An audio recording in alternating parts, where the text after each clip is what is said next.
right, so the news seems pretty good if you ask me. You got a booming economy, unemployment still dropping, a new Supreme Court judge who can actually stay awake. Peace is breaking out in the Koreas. An American pastor is released from Turkey. And I just saw Michael Avenatti downtown selling pencils. He's so adorable in cardboard shorts. Yep, in 2 years, Trump solved more headaches than a boatload of bufferin'. So what are the polls saying, and should you believe them? I believe in polls. Only the ones that have us up, because they're the only honest ones. Other than that, they're the fake news polls. Yes. I think that made sense. So all this great news can mean just one road for the media. Keep looking for the bad, no matter how far back you gotta go. Check out this headline from The Hollywood Reporter about Donald Trump's senior policy advisor, Stephen Miller. You'll love this. Miller's third-grade teacher says he was a loner and ate glue. Holy seriously, that's a real headline. Yeah, apparently Miller would dry glue and eat it, meaning Miller was just like every other third grader. Now, the teacher's been suspended for leaking this valuable info. I hope she's home right now making a scrapbook with a bottle of Elmer's by her side. But you know who's worse? The Hollywood Reporter. Seriously, how far have you strayed from your mission as a movie industry rag to do this story? How is eating glue Hollywood news? I can't wait to see your next scoop. As an unborn baby, Mike Pompeo once kicked his mom right in the womb. So how much you want to bet the teacher's a Democrat, as well as the reporter and the editor? Their hatred's so irrational that any behavior is permitted. Just ask the pantsuit. You cannot be civil with a political party that wants to destroy what you stand for, what you care about. Now that's funny. I don't seem to remember her being civil to Monica, Juanita, or Paula. And is this the right time for her to lecture us on civility? Her party just ruined a man, and she tells us we're uncivil? That's like running over my dog, then billing me for the burial. By the way, Hillary and Bill are going on a tour together. She wants to make money, and he wants to make it to the letter R in his little black book. She wants to pay for the second renovation of their third home. He wants to have a foursome with triplets and a duplex. That creates 24 different combinations. And you can bet Bill's already done the math. So now it's about which side's more uncivil. If you bring up the left, the libs scream, "What about Trump? He's so mean." So my job today is to compare uncivil behaviors of the left and the right. So first, the left. You got the Scalise shooting, you got post-election riots, you got campus speech shutdowns, you got Antifa. Remember Madonna? And then there was Johnny Depp.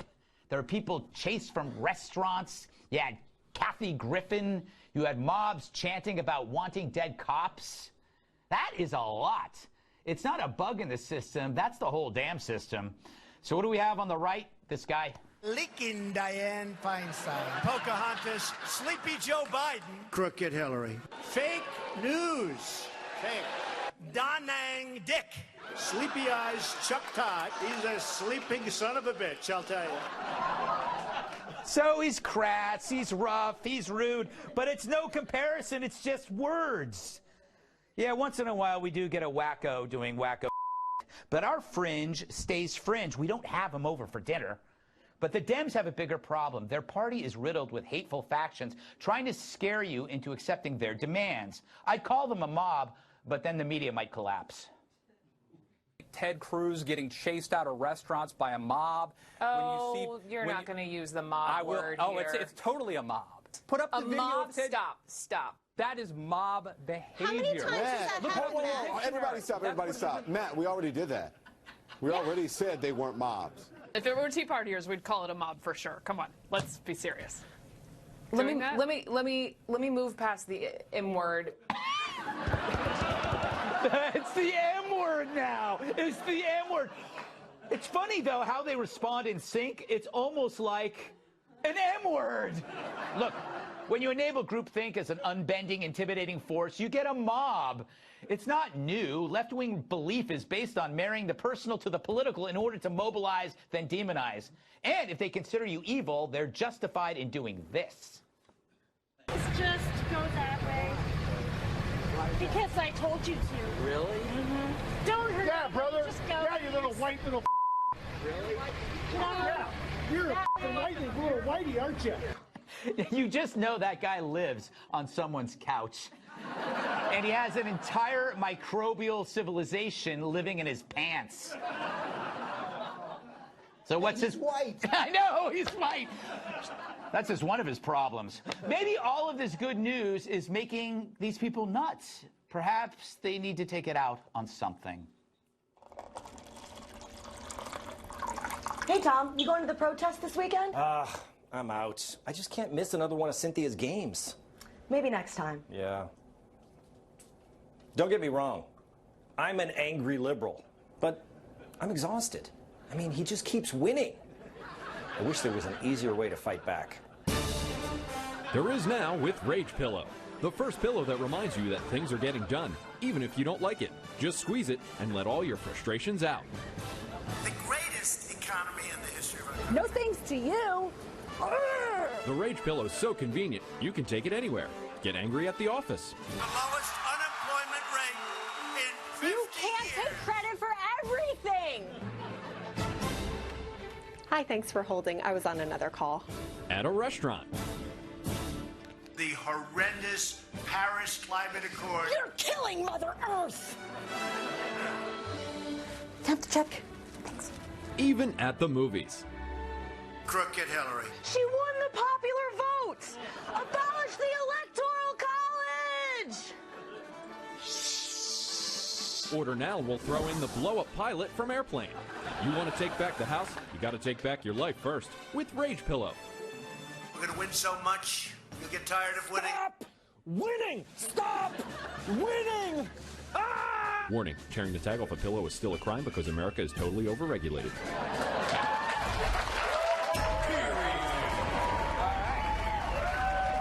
Let's welcome tonight's guests. Whenever you're YouTubing, look for Dave Rubin, creator and host, you can steal that, of the Rubin Report, Dave Rubin.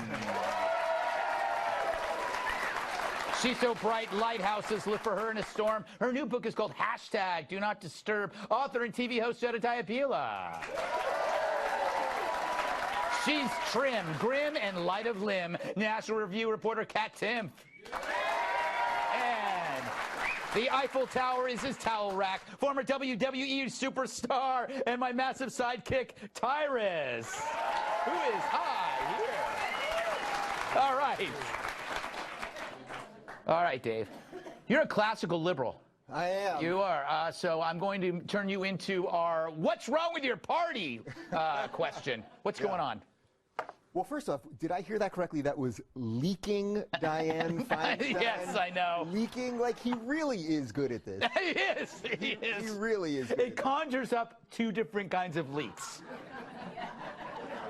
What are your thoughts? Yeah. Look, this was what was going to happen if you ran around for years screaming that every one of you guys and you evil people on Fox were all racists and bigots and homophobes.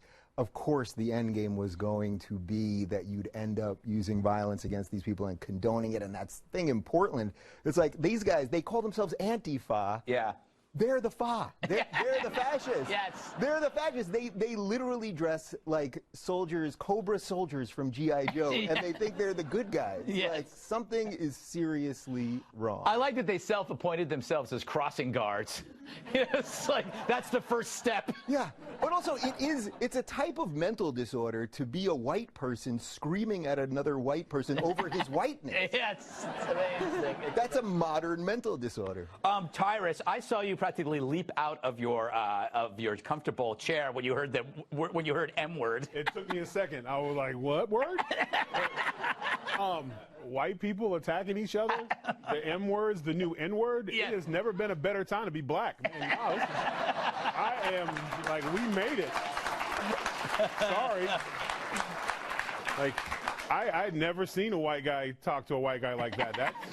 That's hurtful. Like, that sucks for him to be white and be talked to like that by another whiter guy, Yes. actually. Like, what is that? White on white? It's white on white violence. Yeah, it's like bad, right? Okay. It is. It's terrible, man. I feel bad for those guys. And it's amazing that they always, I never have those issues at a crosswalk. I've never had someone say, hey, go this way or turn that way. They always pick the kind of guy who looks a little like you a little bit. I know where you're going. I know where you're going. It's okay. Good. He barely sees over the steering wheel. Like, you know, like. You know what? Let's go pick on that kid. He's height shaming. You are height shaming me. No, I'm car shaming. They need to make higher seats. I don't even have a driver's license. This will never happen to me. But you were making a great point, and now I forgot what it was. Oh, it had to do with what they. Okay, so these two Netflix employees chased Brian Kilmeade, right? He was he was leaving his agent. They chased him down to a subway. Then they went into the subway, and they incited the people in the subway to target him. They won't do that to you, Tyrus, but they'll do it to kill me. Especially if they chase me in a subway, because I'm luring them, not being chased. Because if you get in the subway with me and the door's closed, that's your ass. You're not getting out.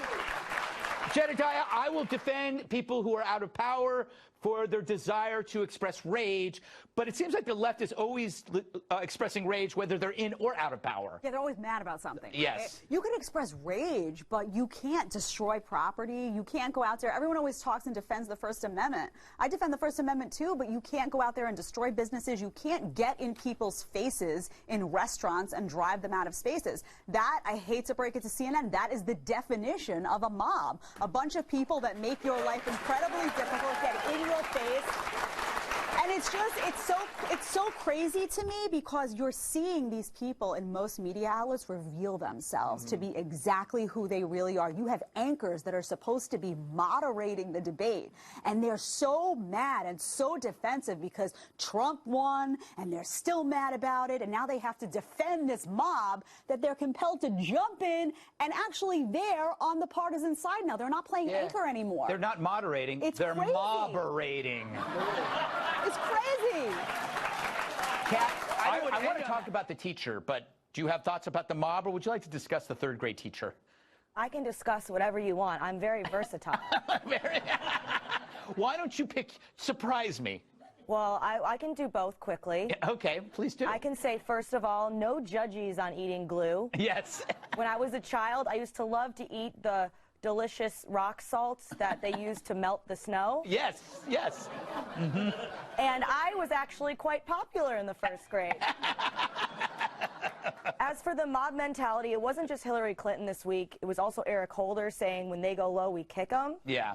Not only is that not nice, that's also not very effective. Because if I am on the ground and someone is kicking me, I'm not going to be thinking, gee, I would love to thoughtfully consider this person's views on health care and immigration.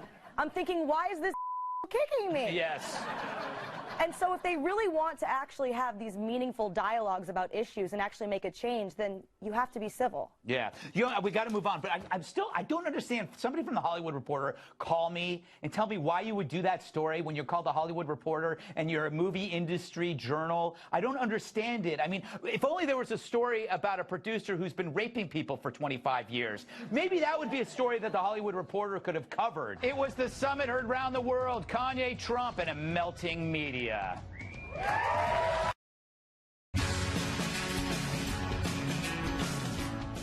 Thursday, the West Wing became the holy crap, it's Kanye West Wing. As another day in Trump world reaped surreal unifying benefits. So how did the media take all this? Wow. Okay, I'm doing this for everybody who's watching us who turned their volume down. You can put it back up again. That was But if you think you're bonkers. going to get a thoughtful play-by-play and political analysis, you're not. Because that was an assault on our White House. Today was bonkers, and it was crazy. It was off the rails. I thought that was really sad. Oh, sad. Didn't end there. Watch Don Lemon go low real fast. This was an embarrassment. Kanye's mother is rolling over in her grave.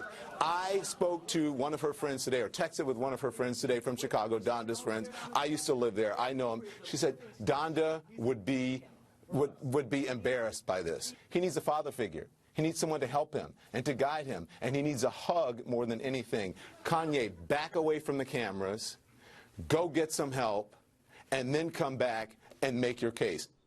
Oh, so I know somebody in this town, and so that means I know what his dead mother thinks. You're a Makes me wonder. You don't bring up somebody's dead mom. I'd wonder if he'd ever say that to anyone's face, or perhaps to Jim Brown, who was just 6 inches from Kanye. So when it was obvious, I mean, you could love it or hate it, but there was a lot of love in that room. CNN always delivers the hate. They're the hate channel. But Kanye doesn't care. I wonder if that hat gives him power in some way. This hat, it gives me power in a way. I love Hillary, I love everyone, right? But the campaign, I'm with her, just didn't make me feel as a guy that didn't get to see my dad all the time, like a guy that could play catch with his son. There was something about when I put this hat on, it made me feel like Superman. You made a Superman, that's my favorite superhero, and you made a Superman cape for me. All right. So what was Kanye's message overall? It was about being the best. It was about making our own stuff here, making it better, and creating more jobs. Who does he sound like? Here's a hint. If he don't look good, we don't look good. If he don't look good, we don't look good. This is our president. He has to be the freshest, the flyest planes, the best factories, and we're putting people in positions to have to do illegal things to end up in the cheapest factory ever, the prison system. I'll tell you what, that was pretty impressive.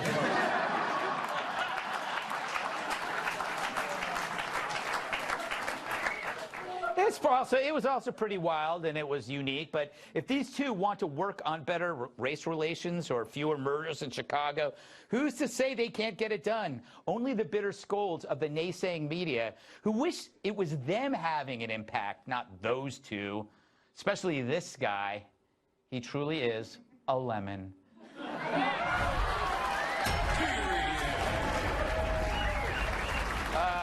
Jedediah, he's a lemon because he's bitter and sour about all of this. I get that this was kind of a spectacle, but the problem with a genius is that it all happens so quickly, and then you have to go back and you have to go through. And there were about 7 or 8 things that he talked about that were bigger points that were kind of missed. Even just stuff about, I don't know, even the stuff about Colin Kaepernick, about having him come to the White House. That's an important thing. I mean, this made me really mad because I don't understand why Kanye, whether you agree with Kanye or not, I don't understand why he was treated this way. Like, what is the problem? All of a sudden now celebrities can't go into the White House. They've been going in the White House for years. Obama had a trillion celebrities come in. They weren't all policy experts. They were there to talk about some issues. They were there to give their take.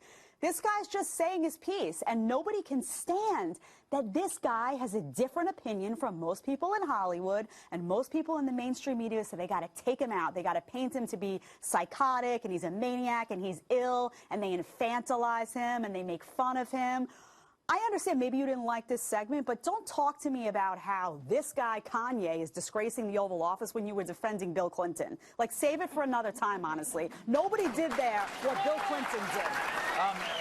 Tyrus, I do think that there is some truth about the father thing, because when Kanye is talking to Trump, I believe that he sees him as a father figure. Right. Why not? Why not? That's my theory. And that's a great theory. Yes. And you're coming to me to talk about fathers? Well, I don't have one either, Kanye. It's not a big deal. I got over it. The worst thing in this whole thing, which you're missing on the tape, was the hug scene. Oh, I know. Because here's the thing. Here's the thing. Kanye was starstruck. He was so excited to meet his president. And he did babble, and he did act a fool, but every time people meet people in life that they are in awe of, or have a love for, sometimes it gets a little jambled. Yeah. Like some of the people, I took pictures tonight with some of the people, and a few of them were like, hey, Titus, it was a good show. or yo, Tyrone, can I get a picture? They know it's Tyrus, but in the moment, they got weird, or if the picture doesn't go fast enough, the wife says, well, my husband's blind anyway. Remember that one? You know what I'm saying? They say weird things in the moment. And the one part was Trump was. It's very hard to get our president speechless, and Kanye did that. He had him speechless. Yeah. But he went in for the hug. He went in for a, "I love you, sir" hug. Yeah. And Don went for the side, like, hey, like it was. That was the awkwardness. Watch that hug back where Don's like, yeah, watch. Like he out trumped Trump in that situation. Yeah. And Kanye doesn't represent black people, doesn't represent singers, white people, angry white people who hate white people. He represented himself, supporting his president, and the media jumped all over it. But that was his moment with the president. He had every right to express himself that way. Good for him. All right, Kat. You were pretty weird. Yeah. But interesting. Surreal. Yeah, I mean, I've never seen anything like that in my life. And I once saw a man bandage a bleeding toe with $20 bills on the subway. Yeah. That was Ducey, right? Yeah, it was, actually. Yes. But, yeah, and the love and tenderness between those two men, they were hugging, they were saying, I love you. I haven't seen any such innocent, pure, tender, innocent love like that since high school, when I was watching my high school crush and his girlfriend at the dance from the bleachers. But he was talking about a lot of issues that liberals should be excited about, like stop and frisk is bad, or like prison reform. These are things that liberals are always talking about as important issues. And rather than saying, oh, that's great, maybe the president's going to focus on some of these issues that matter to us, they have to hate on it, because hating on Trump is more important to them than solving anything at all. Yeah, you know, well, Dave, I also think that people are a little envious of the impact that Kanye might be having. I don't know. Oh, yeah, there's a huge amount of jealousy here. First off, I want that hat. If that hat, he puts that hat on and he feels like Superman. Yeah, I know. Like, there are drugs in that hat. I want that hat. That would be pretty good. But, you know, what is the word? There's a word. I can't remember what it is. What's the word when you look at a group of people and you judge them on the color of their skin and not the content of their character? What would be the word for someone that would do something like that? Titus. Racist. Yeah, this is the new racism. They don't want a black guy that's willing to say some uncomfortable things. And there's a pernicious new racism that's why they're freaking out, because they're actually losing control of a group of people that they've controlled for a long time. You know what they are, Greg? What? They're the M word. Oh, how dare you. Disgusting. We must go to break. They are, Rubin. actually, though. Up next, how many Americans are tired of the politically correct? Let's just say more than a few. And have you bought my book yet, the Gutfeld Monologues? It's so good it'll make you throw up. It's available everywhere, but get this, if that's not enough, I'll be doing 2 live shows in December called the Gutfeld Monologues, and it's live, and the tickets are going fast. Grand Rapids, Michigan, San Antonio, Texas. I'm telling you now, so you got more than enough time to buy tickets for you, your relatives, and people you love. Go to ggutfeld.com for ticket info.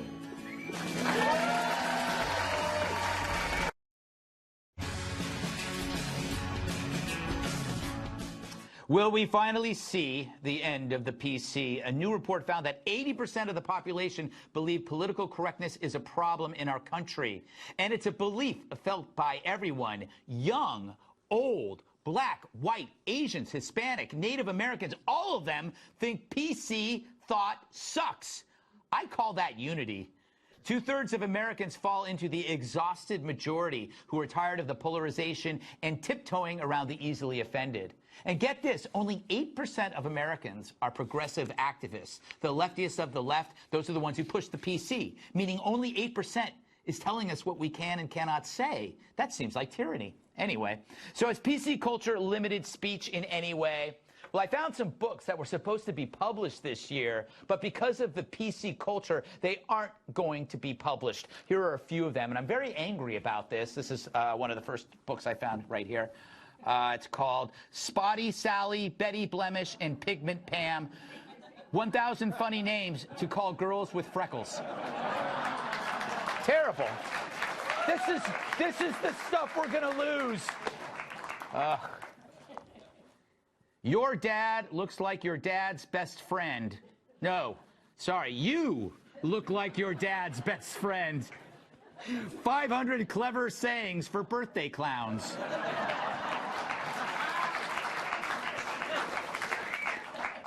Oh, terrible. Well, this is the stuff we're missing. Kids who do cartwheels are stupid and have no friends. 100 facts about childhood no one told you because you smell. It brings it all home. Ooh, this is an interesting one. Your baby is actually really ugly. So stop bringing him to lunch, Deborah. This is really specific. I'm trying to get my unlimited mimosas on for $29.95. I think a producer wrote that for somebody at home. All right, this book is actually written by Ryan Gosling. Yeah, it's true. I find you grossly unattractive. A list of 10,000 Americans I find grossly unattractive. It's by, shall we stop there? 6 more. One more? Let's see, how about this one? If you live at home until you're 25, you're not a struggling millennial, you're just a loser. I didn't see that one coming. All right, Kat, I think that this study is much bigger than people think because political correctness, if you look at the numbers, over 80% of each ethnicity detest PC culture. This could be the thing that unifies a country and kills identity politics.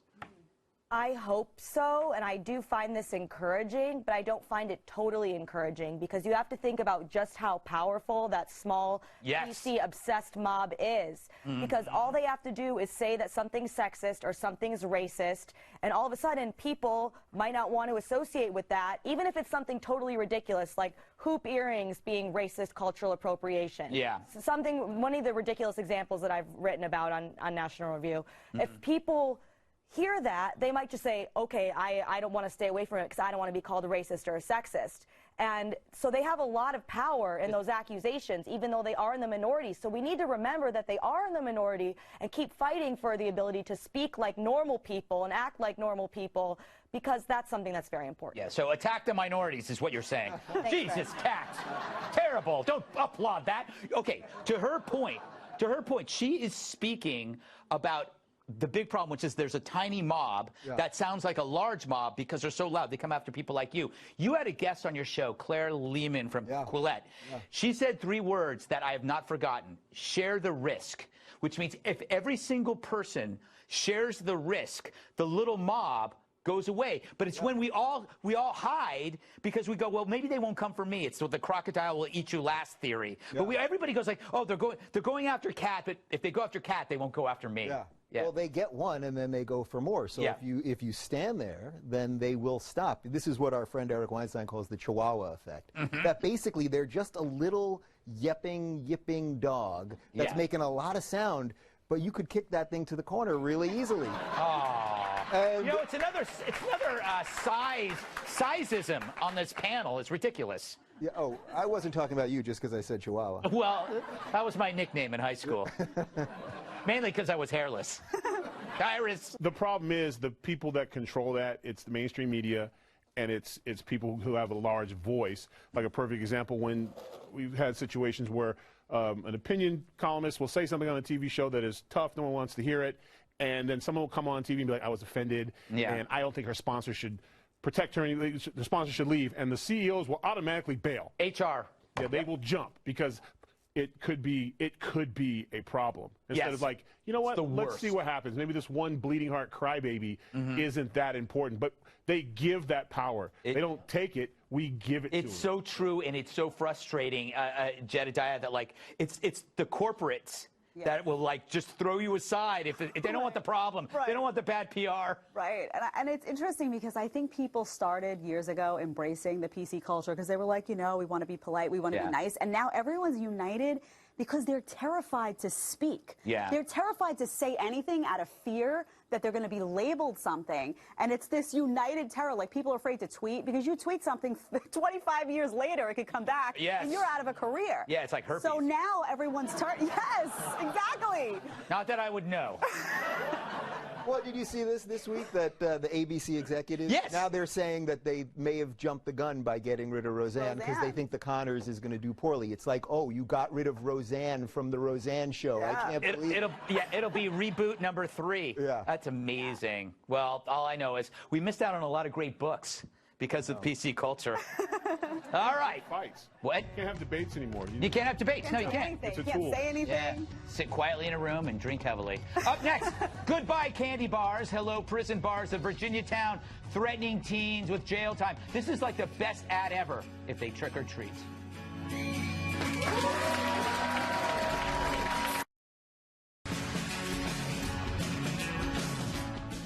It's no more Halloween when you turn 13. In Chesapeake, Virginia, anyone over 12 caught trick-or-treating could face fines and jail time of up to 6 months. In other news, I'm moving to Chesapeake, Virginia. Because it's not so much about the treating they care about, but the tricking, meaning taking pumpkins from porches and smashing them in the street. So is this ageist or appropriate? All I know is that banning 13-year-olds from trick-or-treating poses a problem for me, since for Halloween I often go as a 13-year-old. Anyway. So if you're heading out this Halloween and you're tired of all the usual costumes, do we have some ideas for you?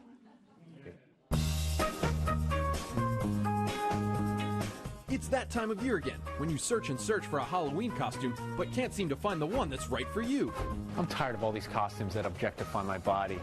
They all look the same. Honestly, I'm out of ideas. Sounds like you could use a costume that's fair and balanced. Hell yeah! Introducing the Fox News Favorite Faces costume collection. Each outfit comes with a unique design, so there's no mistaking which cable newser you're representing this Halloween. Like the Brian Kilmeade. This costume comes complete with dark jacket, light shirt, khakis, and a bold but tasteful tie. Or how about the Steve Doocy, with his awesome-looking dark jacket, light shirt, khakis, and a bold but tasteful tie.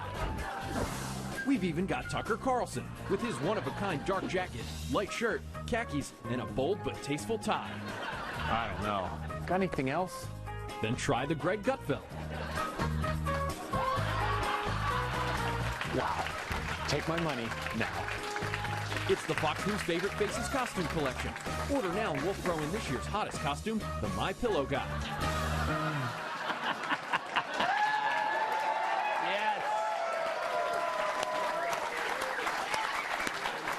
Kat, you still trick-or-treat, and you're almost 40. That is so mean. That is so mean. I don't still trick-or-treat, Greg. Okay. I drink now. Oh, that's good. Although I trick-or-treated through high school. I trick-or-treated all the way through high school. What was I supposed to do? Drink? Yeah, that's true. Right? I mean, other kids probably were, but they weren't inviting me, so I didn't drink. But I also just wanted to continue to be a child as long as possible. Certainly past the age of 13. When you're 13, you're still a kid. Yeah. Going out with your friends and getting candy is still a fun thing. And now that I'm pushing 30, I'm glad that I had those childhood memories. I mean, think about the founding fathers sitting there thinking about the future of our government in this country. I highly doubt that they would have envisioned the government interfering to stop a 13-year-old from asking a neighbor for candy. Yeah. Let alone putting them in jail for it. I mean, we've completely lost our minds. The founding fathers did not invent Halloween, though. I think. That's true, but George But there Washington, was candy. George Washington did have serious issues with his teeth. Yeah. Lots of candy. Yeah, it's true. Made of wood. Do you still celebrate Halloween? You know, he didn't have wooden teeth. That's actually yeah, that's a not lie. true. It's a lie. Yeah. Exactly. He had something else that was wooden. I'm just tossing them up for you. Yes. What do you make of Yeah, this? well, I've noticed that almost everyone here is cursed tonight, so I'm going to say that this is just like these people. They want to just suck the fun out of everything. They want us to all be as miserable as they are. If you want to go get candy, get some candy. If you want to sit home and not have candy, don't have candy. Yeah. How about that for a radical position? I like that, Tyrus. You home for trick-or-treaters? Yeah, they're so excited when I come to the door. Like, I'm not a big Halloween guy just because no costumes fit. Yes. So I have like two choices. I can put a bolt on each neck or or throw some green stuff on my face. Like just green stuff on Halloween your face. is not my thing. But you know, this poses a lot of other problems. Like in that city, like are Comic-Cons going to be like sanctuary cities? Yes. Where like you can, you know, because I'm always going to go round those creepy bastards up in all those costumes because cosplay and dressing up costumes. Halloween's 365 now, Jack. That's true. Everyone's a sexy fox or a lobster or whatever the hell or unicorn. In your case, animals can be sexy. It's not my thing, but I'm just saying you could be a sexy fox if you wanted to. But yeah. The point is, like, this is just exactly what Kat says, complete overkill. And 13-year-old's still a child. Like, and what happens if dad dresses up with you and the kids run away from dad for a second? Does he get tackled in the street and beat up? It's true. Sicko, dressing up. You know, he's clearly over 13. That's I usually tell people when I'm arrested that I left my kid in the park.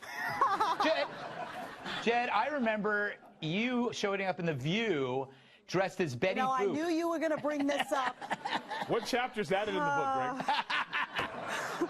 That didn't make the Page book. 15. I Anyway. did, and you said what about it? That you were on the Stairmaster and said, oof. Yeah, she came out dancing as Betty Boop on The View, and it was so painful. A giant Betty Boop head. Yeah, it was bad. It was awful, and I feel bad for you. But you know what? I like Betty Boop, though. Yeah, and what did Joy Behar come as? I don't remember. I think it was Joy Behar. No. Yeah. It's great when people get arrested on Halloween because they get their mug shot in the costume. And my buddy, and I swear on a stack of Bibles or those books, he went in Halloween as a convict. So he was in stripes and he had like a plastic ball and chain. So he got arrested for, I'm not going to say what it was, but it's a common crime. And he was booked and in jail overnight, and everybody just ripped him to shreds. That's great. Yeah, it's a good story. Remember when Halloween was... Tucker Carlson. How did you guess it? It's not Tucker.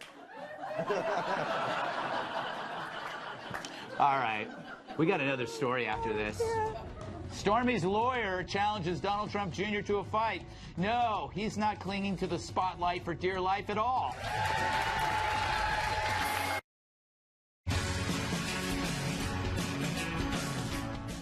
Oh, would you please fight me, he asked, as his 15 minutes of fame almost passed.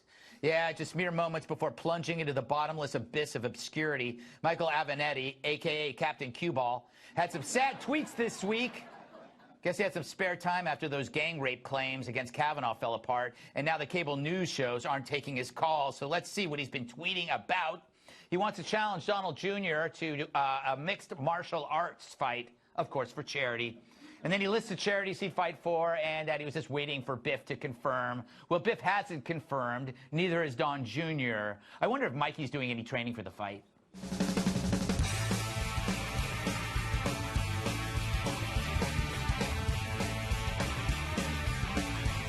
Hey, Tyrus. Yo. This seems like right up your alley. I believe I will let my words do the talking for me. Do we have a cue of the response? He actually did get a response. Yeah. He did get a response. Do we have it? If Donald Trump Jr. can't do it, I'm your Huckleberry, and it's for a good cause. I'll donate my side of the charities to your choice. Hashtag Gutfeld.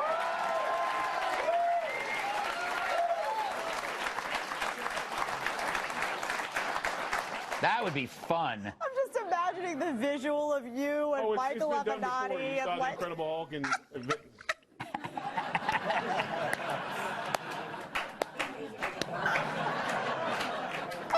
Oh my goodness. Oh, it's great. You know what I think is clever though? He cloaks his self-promotion in victims. So the first was Stormy Daniels, then the gang rape accuser, and now he uses charity. And all of this is like, so I'm so compassionate, but it's just to keep his name alive. Yeah. I just don't get what's going on. You know? Like, we have Joe Biden trying to fight Trump. Right. And now we got Avenatti trying to fight Trump Jr. Mm-hmm. Why don't they just call each other names behind each other's backs? Oh, that's nice. That's what women do. Mm. What is with these men? It works out fine for us. Yeah, it does. It does, Jed. I like a good mud wrestle. Oh, really? Yeah. Yeah, I mean, you know. Is that in the book? But that is in the book. Well played, my friend. And I would like to thank Tyrus and Greg Gutfeld for trying to sell my book tonight. He's the worst lawyer ever. Right? Yeah. Oh, he's He has to be the He's a bad person. Yeah, he is. He's really is a he's bad just using his clients for the climbing towards the spotlight at CNN. He will get a spotlight if he lets me take Don Jr.'s spot. I guarantee you, I will give him 5-8 seconds. Whatever he Not even. All right. Not even. Final thoughts, if we have them, next.